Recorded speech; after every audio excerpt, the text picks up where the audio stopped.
Ok, je te regarde toi. My name is Gisèle Pellico. Now it is time to tell my story. She must change sides.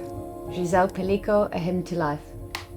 Mon objectif en écrivant mon livre, c'était de raconter mon histoire, mais surtout de faire passer un message d'espoir à toutes les femmes et tous les hommes qui traversent des épreuves difficiles dans leur vie.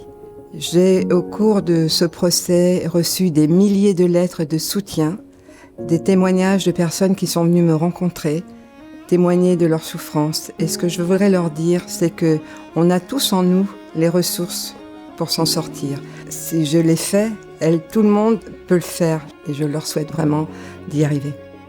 Alors il est vrai que je n'avais jamais eu l'idée d'écrire un livre, bien évidemment. Et lorsqu'on me l'a proposé, j'ai tout de suite dit oui. C'était une chouette expérience, mais plus que ça encore, ça a été une étape de ma vie très importante. Et ça m'a permis aussi d'assembler, comme un puzzle, d'assembler les pièces d'une vie. Et ça m'a donné aussi énormément de force. La honte doit changer de camp, parce que ce ne sont pas aux victimes d'avoir honte. Moi, je l'ai vécue, cette honte. Elle m'a paralysée, elle m'a empêchée d'avancer. Et je veux dire à toutes ces personnes que c'est pas aux victimes d'avoir honte, c'est aux agresseurs et aux violeurs d'avoir honte et de baisser la tête. J'ai décidé de renoncer à mon anonymat, avant tout pour mes enfants et mes petits-enfants, et surtout pour mes petites filles, parce que ce sont des femmes en devenir, et je ne veux plus qu'elles aient honte de porter le nom de Pellico. Et je pense que ça, c'était important pour moi d'avoir levé cet anonymat.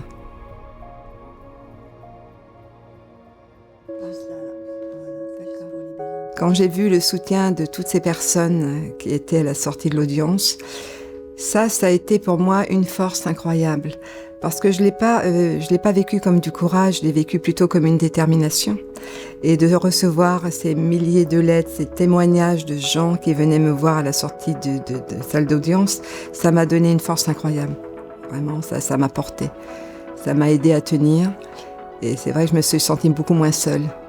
Parce que je pense qu'il y a beaucoup de personnes qui ont dû s'identifier à mon histoire et qui ont dû faire écho à leur souffrance. Et elles ont été là pour moi et ça, franchement, ça a été une aide incroyable. Et je leur dis merci. Merci de m'avoir soutenue. C'est très difficile pour moi qu'on me qualifie d'héroïne parce que je suis plutôt une femme ordinaire qui a pris les décisions de lever un huis clos. C'est ça, Gisèle Pellico, en fait. Pas une héroïne. Oui, courage, mais j'ai aussi eu la chance d'être entourée. J'ai rencontré des belles personnes et ça aussi, ça compte. De ne pas rester seule, pas s'enfermer dans son malheur. Il faut justement ouvrir son cœur et en parler. Parce que c'est en parlant qu'on fait avancer les choses. C'est pas en gardant tout pour soi. Et si ce monde était un peu plus ouvert, on pourrait être heureux tous. C'est un message d'espoir pour tout le monde, ça. C'est ce qui compte. Depuis ce procès, j'ai essayé de reprendre une vie normale, entourée des gens que j'aime et qui m'aiment. Alors l'avenir, je l'envisage sereinement, bien évidemment, et de profiter pleinement de la vie, être heureuse et apaisée.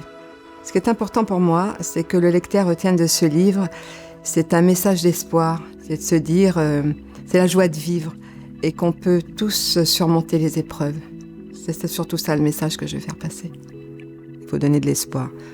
Toujours, toujours, toujours. Voilà.